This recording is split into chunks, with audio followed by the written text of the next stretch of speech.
Some of you listen to me on 101.5, carrying that morning show for the last 10 years. Donald Trump almost won this state. Yes. 5.5 points. 5.5 points. The reason this primary is so contested is because we know November 4th is going to come and we are going to elect a Republican governor.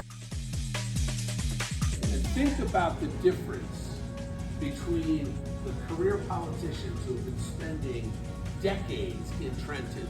And has our state gotten any better in 30 years? No, it's gotten worse. Your debt's higher, our unfunded liabilities are higher, the roads are literally collapsing. For me, I'm the only one on both sides of the aisle, the only candidate that doesn't hold or hasn't held political office. I'm the only outsider running. I served in the Marine Corps and I am solidly pro-life, pro-Second Amendment, and pro-Donald Trump. You know me as a father, as a husband, as a thought leader, as a guy that risked his job for all of us during COVID to speak truth and stand up for small business. I said, guys, I'm walking away if we're going to force masks and vaccines on our staff. We have to fight the Democrats. Their agenda is anti-family, anti-parent, anti-common sense, anti-growth. We've got to create jobs. We've got to lower our energy costs. We've got to lower our food costs. We've got to make sure that our cities have clean water. And yes, we've got to stop this high-density housing nonsense that is crushing our local communities. We are already in the process of writing the first 100 executive orders, 5 of which are dedicated to stopping phase 4 of the high-density housing on day 1.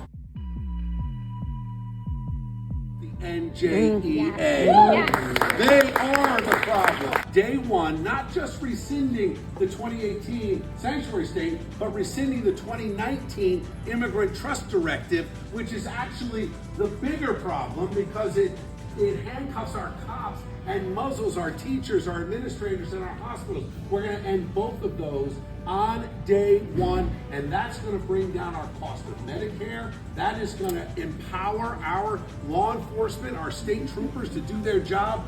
The money should follow the child. We have to have school choice. Voters are smart, but they're busy.